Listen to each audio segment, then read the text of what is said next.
124వ French open tennis పోటీలు 2025 సంవత్సరం మే నెల 25 నుంచి జూన్ నెల 8 వరకు ఫ్రాన్స్ దేశం రాజధాని ప్యారిస్ నగరంలో నిర్వహించారు. ప్రస్తుతం పురుషుల సింగిల్స్ యొక్క విజేత కార్లోస్ అల్కరాజ్, దేశము స్పెయిన్. రన్నరప్ జానిక్ సిన్నర్, దేశము ఇటలీ. వీరిద్దరి మధ్య జరిగిన ఫైనల్ మ్యాచ్ ఇప్పటి వరకు పురుషుల సింగిల్స్ ఫైనల్స్లో అధిక సమయం జరిగిన ఫైనల్గా రికార్డు సృష్టించింది 5 గంటల 30 నిమిషాలు.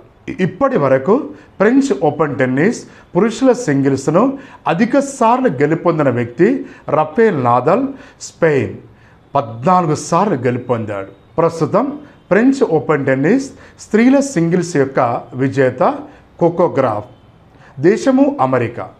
ఈమె చేతిలో ఓడిపోయిన రన్నరప్ అరియానా సబలెంకా, దేశము బెలారస్.